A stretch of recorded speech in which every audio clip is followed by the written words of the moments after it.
Okay, so we're thinking about legacy giving. We've Jenny and myself are here from the Generous Giving team. I'm sure many of you know us already. And we're welcoming special guest today, Kathy from Christian Aid. And Kathy's gonna talk about an initiative that Christian Aid is doing at the moment in partnership with the Church of England. So that's going to be the main focus of our webinar. We're going to hear from Kathy, and we'd love to answer questions from you all as well. When you come to asking questions, please put those in the chat box or in the question and answer box, and we'll do our best to answer those. After Kathy's finished, Jenny and I will just add a few little ideas and suggestions to help you with legacy giving in your churches as well. But yeah, without further ado, I'm going to pass over to Kathy and welcome you, Kathy, to talk with us. Thanks very much, Christine. It's nice to be with you. So I'm Kathy from the Legacy team at Christian Aid. And we have launched a new campaign, and I just wanted to share that with you today. And it's really based on some research that we did with church leaders and churchgoers in 2021, where we found that church leaders were finding it very difficult to talk about legacy giving. They realised it's important, but they were really struggling to start the conversation. And that really was the inspiration for this campaign, for us to really say, well, what can we do to help to make it easier to start conversations in churches across the country? It was a pilot, very new. We launched in June this year for the autumn. That was our original intention. We've now extended it and made it an always available campaign, because it's actually been really successful and very needed, much needed, I think. So anyway, without further ado, let's have a look at some slides together, and then I can explain to you a little bit more about this. We just go to the first slide. We might need to go back a couple there, Christine. We're launching Farewill. There you go. That's it. Fantastic. That's our first slide. And really, what can I say about this slide? Well, first of all, you will notice the title, Farewill.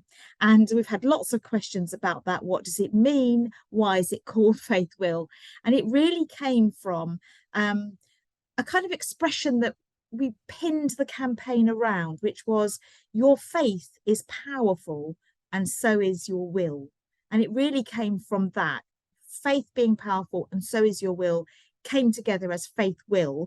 You'll notice that the W is capitalized, but you'll also notice in the little yellow bubble that there are the 3 dots. And just having it saying Farewill ...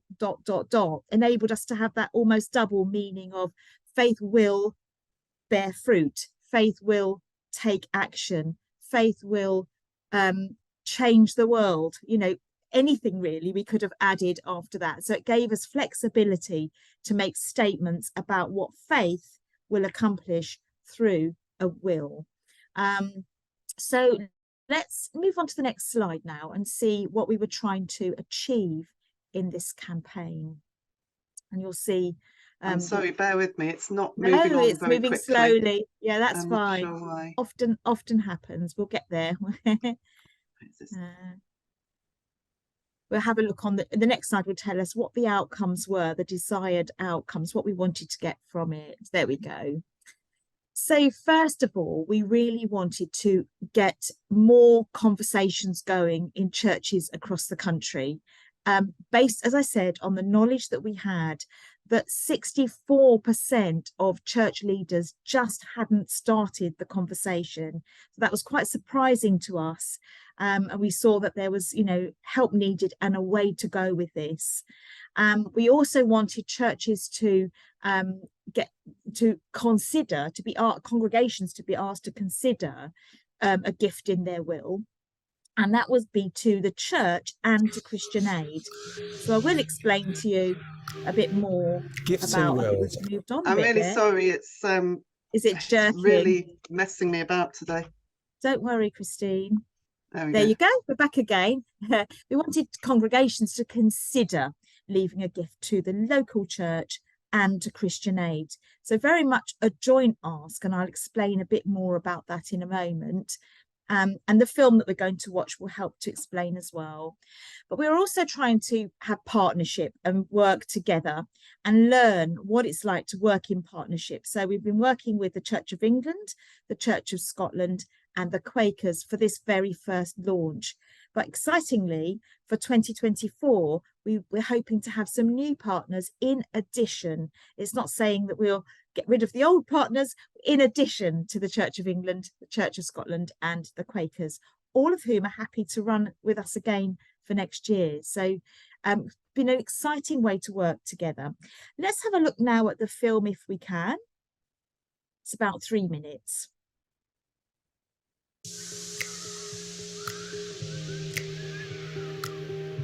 Gifts in wills are a powerful way for our faith to live on and create lasting change. They enable churches to flourish in our local communities and tackle injustice across the world through Christian Aid. That's why, together, we're launching Farewill. This September, churches and Quaker meetings across the UK are coming together with Christian Aid to make it easier to talk about gifts in wills. Simply sign up for your free Farewill resources, including a service guide, short film, prayers, and ideas to inspire your congregation to consider a gift in their will to their church and Christian Aid. Imagine the change we can make by coming together to say your faith is powerful and so is your will. Join us.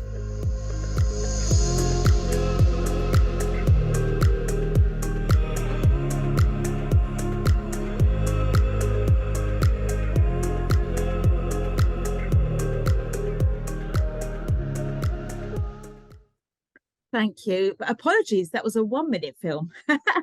There are two. This film we use for promotional purposes.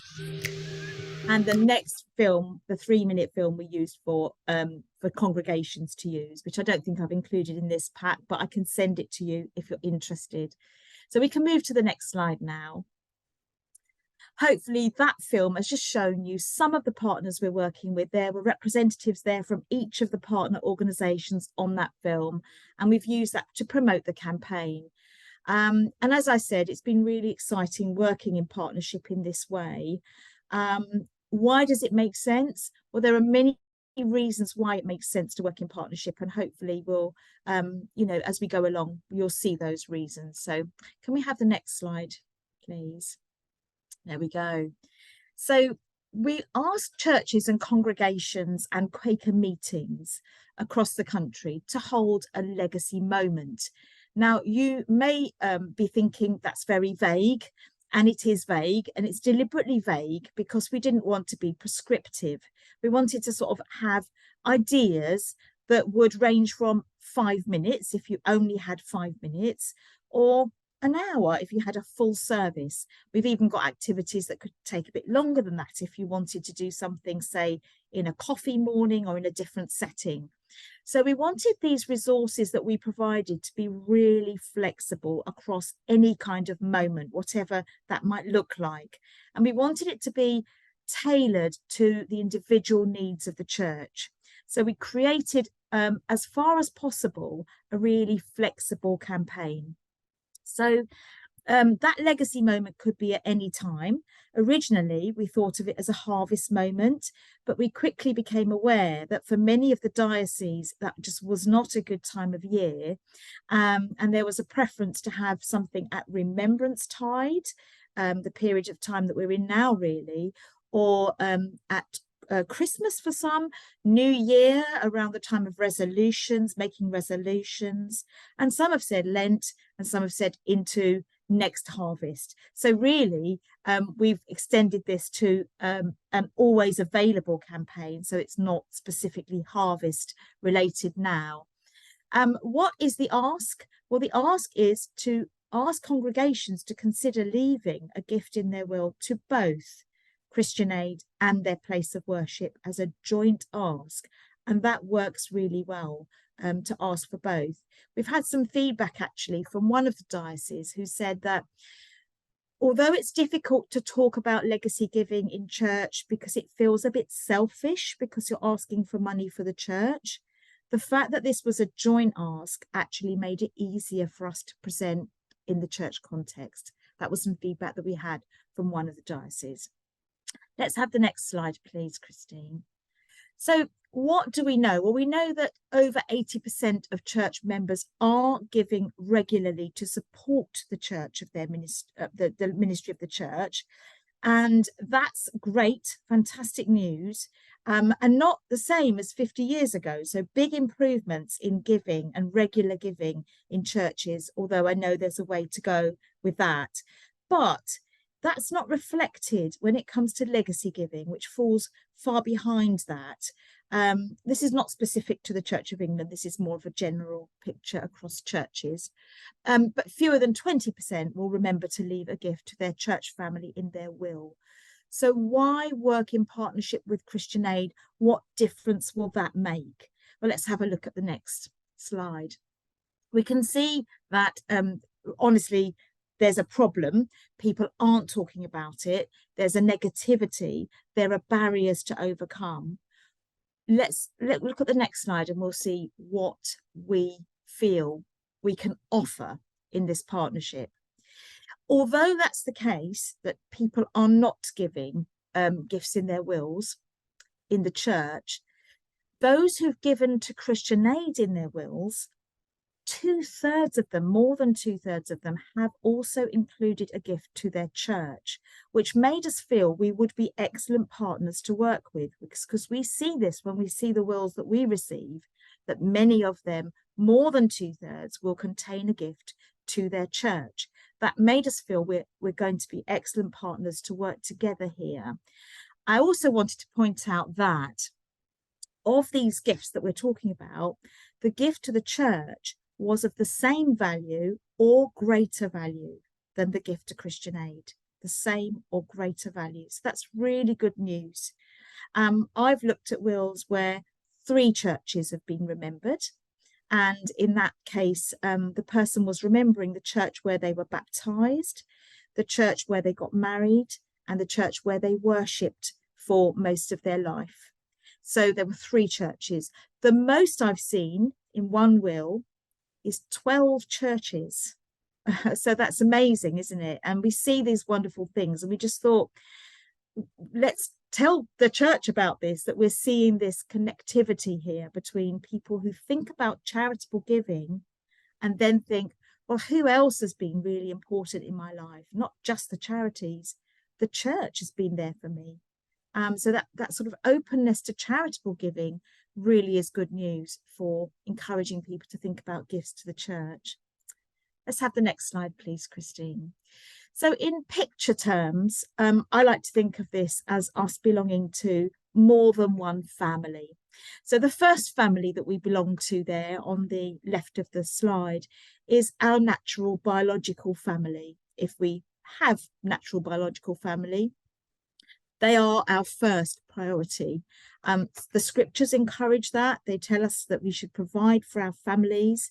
And we would always say to our supporters, family first, friends first, loved ones first. Of course, we're not trying to take any of the resources and funds that would be due to them. But once the needs of family and friends have been looked after, we also belong to other families. We belong to the church family. And that's a really important connection. We receive so much benefit from belonging to the church. And, you know, there are countless things we could list, couldn't we, as benefits of not just the pastoral support, but the fellowship and friendship and support of other believers around us in the congregation. That means so much to us. And again, scripture encourages us to do good to all, but especially to those of the household of faith. But then we also belong to that wider family, that global family of neighbours who we may never have met, we may never meet them, we may never know their names, but we belong to that global family. and we're connected to our brothers and sisters across the world. So this campaign is saying, yes, look after your own family, but what about also remembering your church family and your global family? Can we have the next slide, please, Christine? So we produced these various resources to help with this conversation. Hopefully these will be conversation starters in many contexts. Everything is free. There is no charge for any of the resources or films that we've produced. So the worship resources are a pack, really, of different ideas that you can use in a service. There are prayers, pre-written prayers. There are song ideas. There are sermon outlines, sermon notes. I should have said service outlines, sermon notes. There are some ideas for kind of reflective activity if you wanted to do something a bit hands-on and get people actually involved with some post-it notes and some thinking and some discussion. There are ideas for children's activities and for all age worship as well, if you were doing something of that nature. So it really is a very comprehensive pack. It's about 30 odd pages, but it's not daunting in that it's pick and mix. So you can just look up what you need from it and just find the page that you need. So it's very much a pick and mix resource. There are posters available to order and congregational leaflets. So what are the congregational leaflets about? Well, those are for individuals. So hopefully, if you were having a legacy service or something of that kind, you could order these to put on the seats or put within the order of service or however, or on the table at the back or however you do it in your church.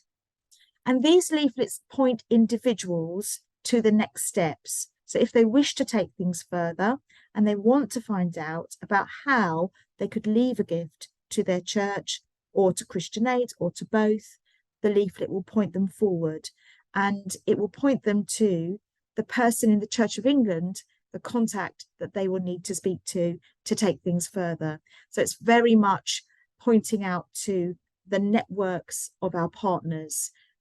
So if people belong to a different denomination, there's a kind of different process there, but it's all done in easy steps to take you to the next stage.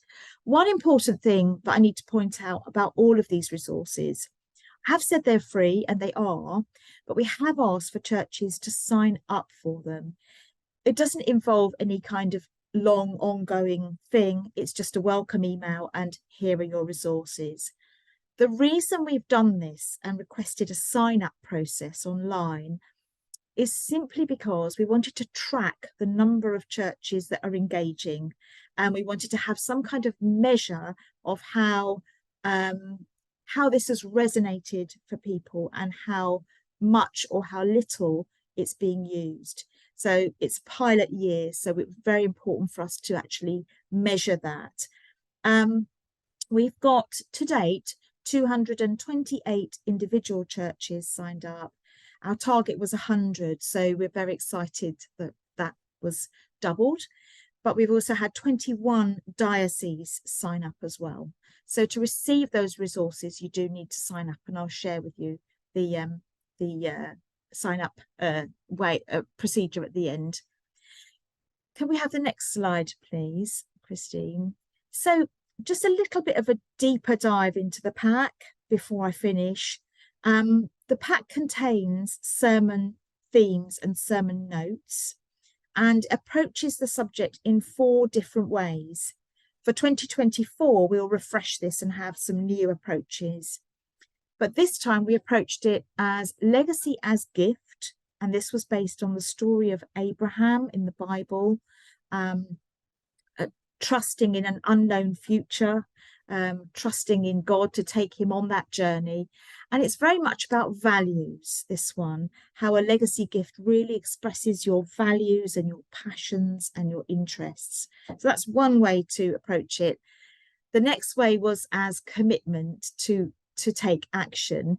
And this was based on the passage in James about faith without works or without action being dead. So that you need to put your faith into action. That was the whole idea behind that sermon, and there's notes to accompany. The idea of resolution there is about, rather than solving conflict, it's the kind of resolution where you resolve to do something. So more like a New Year's resolution to bring change. And that would be a really good one, I think, for a new year. And then also we had a harvest seed related sermon about the seed that gets planted in Mark's gospel. And unless it is planted and dies, it doesn't bear fruit. So those are just some of the sermon notes. It's done in paragraphs, so you can just pick one paragraph or two or make it your own. So it's just some ideas there. And the next slide. We very much want to encourage churches to tell their own story. You probably have local stories in your church or your community about generous givers, people who've given to your church, maybe people who've left a legacy gift to your church, and what that's meant for you and what that's enabled you to do. And I think very much at the heart of this is you rooting this legacy conversation in your own context and community. Do tell your own story. How did you get to be the church that you are today? Whose shoulders are you standing on? And whose generosity have you benefited from to be who you are? So that's something we really wanted to encourage churches to do. And finally, some addresses to contact us. So that's me there at the top if you want some further information. And Amanda Evans, she was hoping to join us today, but unfortunately is not well. But she would be the local Christian Aid contact for Truro. So that could be, she could be a very good person for you to reach out to. She's a lovely person, and I'm sure she'll be able to give you lots of help as soon as she's back from sick leave. But these are just a couple of ways that you can take this forward. I thought I had included on this the sign up. I haven't, but I'll put that in the chat. Thank you so much. Okay, thank you very much, Kathy. That's really inspiring. I've seen some of the resources that Kathy was talking about as well, and they're really lovely resources and really user-friendly, and I think that there'd be great resources to use in a church to help people think about this. Now, before Jenny and I continue, does anyone have questions for Kathy? If you do, you can either pop your question in the chat box or in the question and answer box, and we'll try and answer those.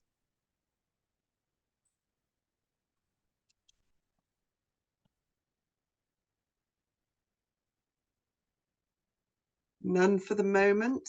You can perhaps we'll carry on with the other bits, but if you do have questions for Kathy, we'll come back again at the end after Jenny and I have spoken. So carry on putting questions into those boxes whilst we finish the next little bit, and we'll come back to that. I can't see any questions for now, so yeah, just but carry on putting your questions in if you'd like to. So I'm going to pass over to Jenny now, who's going to share a little bit about legacy policies. Thanks, Christine. Thanks, Kathy. Lots of food for thought there as well, wasn't there? So I'm sure you'll be sort of thinking about that as well. I'm just going to share my screen now, and I can get something out of the way. There we go. So this is talking about legacy policy, just be a few minutes. It doesn't have to be anything really in depth. And you think, well, if it's very general and it's not in depth, what's really the point of having a legacy policy in the first place? And one of the reasons is to build trust. And it shows that you've taken the time and the care just to think about the giver and a potential gifts, that you've got something in place, and that builds trust in the church and for the potential giver. they're not giving to something or leaving their money to something in vain, something that's have no idea what's going to happen to it. It makes people feel appreciated. The second reason to have a legacy policy would be to provide guidance. If anyone has ever seen the 18th century bequest to a church of a sack of coal a week for the poor in perpetuity, which honestly a church has had in this diocese, I mean, it just seemed like a good idea at the time, didn't it? But it has to be relevant when the wishes are realised. And if people are writing wills today, in 50, 60, 70 years' time, when those wills come to fruition, you know, we have no idea what the world is going to look like, and the value of those gifts kind of completely diminished. And so to have a legacy policy can provide a little bit of guidance, not telling people exactly what they're going to write specifically, but so that their desire to bless today doesn't become a millstone around a church's neck tomorrow. So how do you go about writing a legacy policy? Well, the Church of England have been very helpful in that respect. On their main website, you can just type in the legacy policy and you will get a legacy policy document and an example template. This is one page of A4 paper. Very little to complete. It's not lengthy, not months of work. Doesn't have to be more detailed the larger your church. You might think, well, it's okay for a small congregation, but you know, we've got hundreds of people coming to us. It's completely irrelevant how big or small your church is. So what you will do, you'll take the template. It gives a bit of an introduction here, and then you'll insert what's relevant to you after discussion with your PCC. Starts off by saying, we welcome all gifts and wills. I asked a church last month, actually, if they had a legacy policy, because somebody had literally rung the church house and said, we want to give some money to this church. And I said to them, do you have a legacy policy in place? And they said, yes, we'd like to receive gifts. But that was a starting point. But obviously, it would be good to have something a little bit more than that. So it says, we welcome all gifts and wills, however large or small, and we promise to use your gift to make a difference in our parish. Then comes your bit.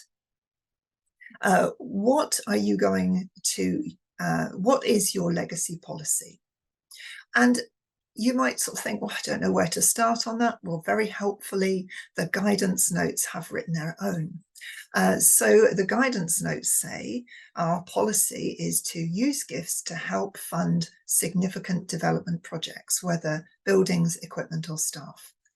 If that's relevant for you, you can use that wording completely. You can use it just as it is, or you can tweak it, or you can think, what would a general policy be? See, it doesn't have to be pages and pages of point ones and sub points and everything. It's just, we're going to help fund significant projects, buildings, equipment or staff. Very simple. It sounds focused, but it doesn't tie you in knots in years to come. Then it goes on to explain why that's such a general policy and gives guidance on any bequest. It says, since needs change over the years, we encourage you to leave a gift in your will for the general purposes of the parish rather than for restricted purpose. And so that's giving an indication that makes you think, oh yes, that's right. It wouldn't be helpful to leave a bucket of coal a week in 50 years' time. Then it goes on to this. How are we going to use that legacy that you may give us? Will it make a difference? And so your little bit that you can fill in and change is you can be confident that your gift will be used to make a real difference to what? So how will somebody's legacy make a difference in your church? And again, you don't have to be specific. The specifics may change from year to year, depending on what your vision is at the time and the outworking of that at the time. but you could leave it just as the example says, it will make a difference to our future mission and ministry. That's been specific enough, but leaves room for manoeuvre later on. Going back to the actual template here, it's always good at the end to have a point of contact. It reminds people that it's personal, that they are valuable now, not just their gift in future years. But it gives people an opportunity to come and talk, not exactly about the specifics of their will or anything else, but just about the church. It gives them the opportunity to build up trust in what you are doing. So that's really all there is to say about a legacy policy for your PCC. Now, as Kathy's shown those leaflets about the Christian Aid, and they're great leaflets. They're very, they will point you in the right direction and help people on the next step. You might want to provide more information for people if, for example, you're doing a legacy a week or that legacy moment, or you're presenting that in your church. You may want to add some additional information, accompanying information. So you might want to do your own specific handout or leaflet, which is specific for your church. You might want to include something like this. What have you done with previous gifts? Because people always like to see how you've used what you've already been given. Again, it builds up trust. You could put something like, we had a £10,000 legacy, and that enable us to help both the church and the village. But people might think, well, I haven't got £10,000 to leave. So it's good to have something in there as well that says, but someone left £300 and now everyone can sit enjoying the churchyard. So do something which will show people that their gift, however small, however big, is still valuable to you, and you will do something, you have done something with it in the past. Don't make it up. If you haven't had a legacy gift, don't nick somebody else's.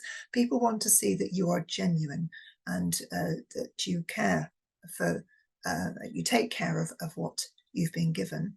The other thing you could put in your accompanying information is, what could your legacy be used to provide? And I've seen this a lot in the Christmas giving catalogues, where charities are asking people to give a gift. They don't put down specifics, but they say your £10 could provide. And you could give people ideas of that. Your legacy could provide a weekly youth worker session. Your legacy could provide a warm space. So that's engaging people who are interested in young people, interested in old people. You could put your gift could provide to preserve this building for future generations. So you're engaging with different areas, different types of people. You are keeping it general. You're not committing yourself to one thing, but it shows that you've thought about it. And if you've got any questions about writing the policy, Christine and I and Daniel will be very happy to just go through that with you. But as I say, that legacy policy is on the Church of England website. Thanks very much. Okay, thank you very much, Jenny. Does anybody have any questions for Jenny or for Kathy at this point? I have just a little bit more to say in a moment, but if anyone's got any questions at this point. No, not for the moment. Okay, we'll see at the end if anybody has. Okay, I'm going to share my screen again now.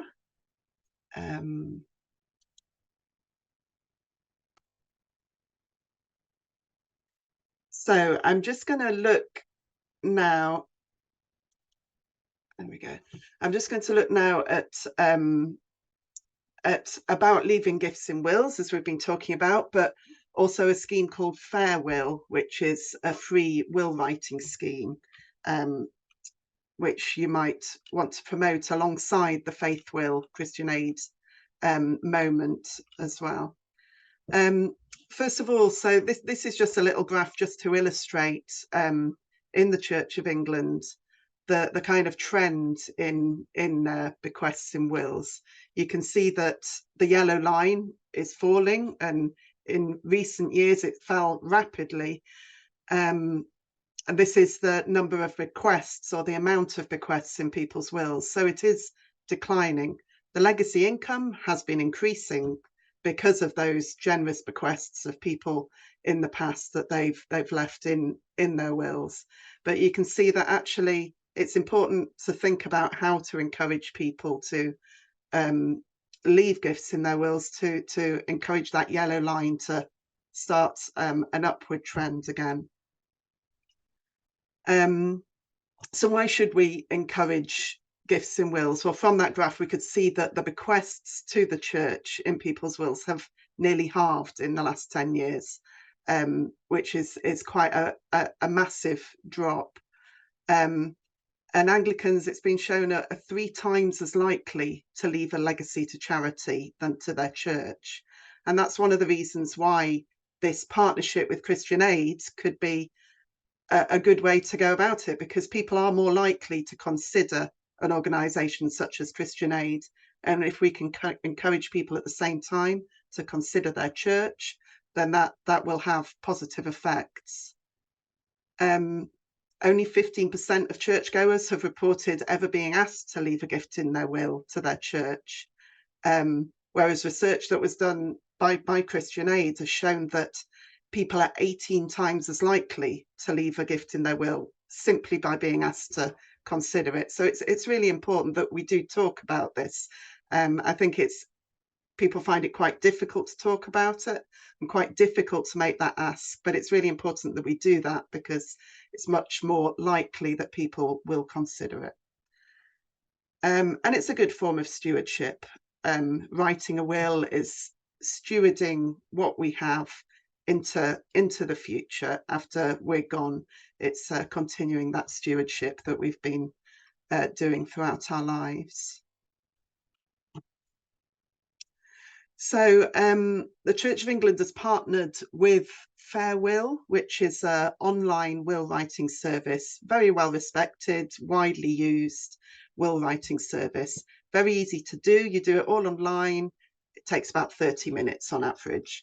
So, and all you do is click on the link that's on the slide there, and you go into this website. This is the first page that you see.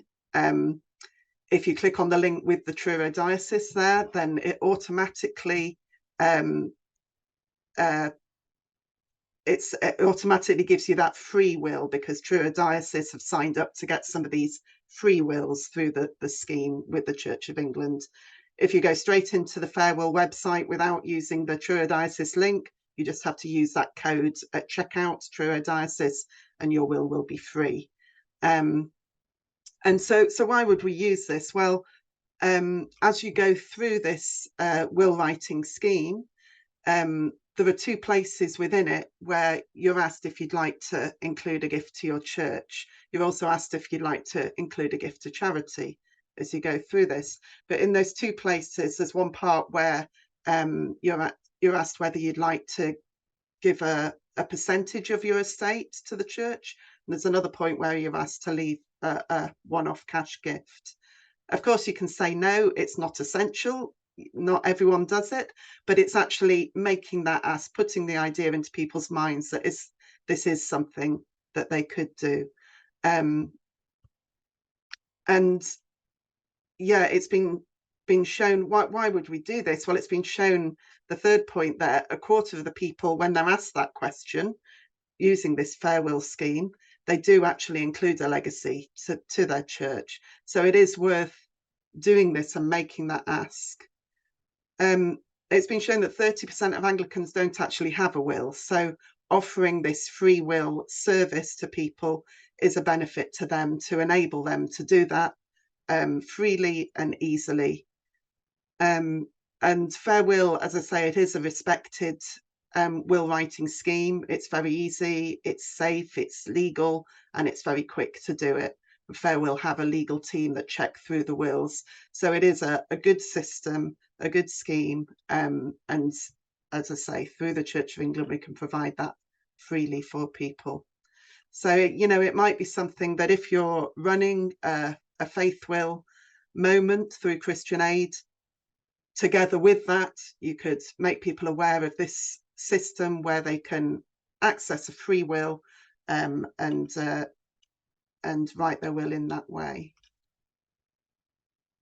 So just a few figures. As I said just now, 1 in 4 people do leave the legacy through the church if they're writing their will through Farewill, whereas a recent survey, National Giving Survey, showed that only 8% of people did that. So it really increases through asking that question, really increases the number of people who will leave a legacy to the church.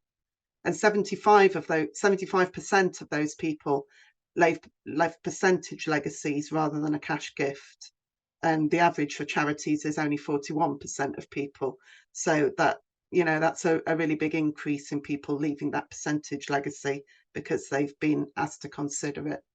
And the average gift size that people are leaving is about 18,000. So it's a significant gift that people are leaving through this. So far, there's been quite an equal spread of people using Farewill through the Church of England scheme for ages between 31 and 80, equal spread of people. So it's reaching lots of different people.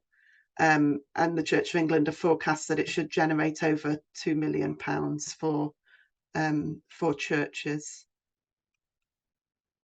Oh, finally, that's just a few resources that we have in the church that you might wish to use in your churches. But and there's a link there where you can access those. But I would encourage as well the use of these resources through Christian Aid, because they are really, as I say, really user-friendly and really nice for your churches. Okay, I'm going to stop there. So any questions? There is a comment here I see from Sherry. Legacy policy is a very useful resource for parishes. It deserves to be shared widely with treasurers. Yeah, thank you for that, Sherry. It is useful, it is important to have a legacy policy in place, and yeah, we will do our best to share that more widely. Hopefully we can share this webinar more widely as well. It is being recorded, we will put it online, so please encourage others to watch this as well. Your treasurers in your beneficial area, please encourage them to watch this afterwards. Any more questions or comments? Penelope White, does a gift to charity reduce IHT liability? Kathy's nodding. Do you want to answer that one, Kathy? Yeah, just unmute. Yeah. Yeah, good question. So it does, you're right. So if you were to give 10% of your estate to charity, it reduces the liability. So at the moment, the rate at which you'd be charged inheritance tax would be at 40%. But if you've given 10% or more to charity in your will, then that reduces to 36%. And that can be quite a significant reduction for people. So from 40 to 36%. So it does actually reduce that inheritance tax liability. And any gift to a charity in your will is tax-free. Thank you, Kathy. Anybody else got any questions or comments? No, I don't think so. Well, I hope that's been helpful to everybody, and I hope that you'll consider having a go at this Christian Aid legacy moment and using those resources. Do sign up. There's no problem signing up. You're not committing yourself to anything. Sign up to receive those resources, have a look at those and think about how you might want to use them. And if myself or Jenny or Daniel, our colleague, can help you with that, we're very happy to. And as Kathy said, you can contact her or Amanda as well from the Christian Aid side if you'd like any help with using those resources. Sorry, we do have one more question that's just come in. Is that in addition to the gift being free of IHT? So, good question. So any gift of any size to a charity is free of tax. any gift.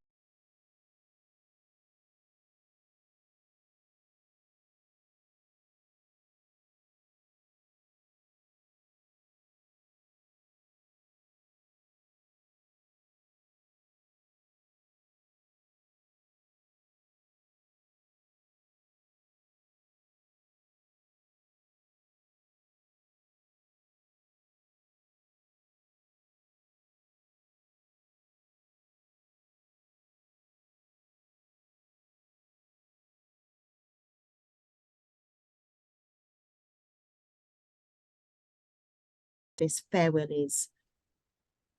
Excellent. Thank you, Kathy. Yeah, it's really good to hear from someone who's actually done it. I keep meaning to do it, to use it to update mine, but I haven't done yet, but I will do. So thank you for that. Okay. Thank you very much. Thank you, Kathy. It's really good to have you with us. And thank you, Jenny, as well. Yeah, and thank you all for being with us today. And yeah, have a good day. God bless.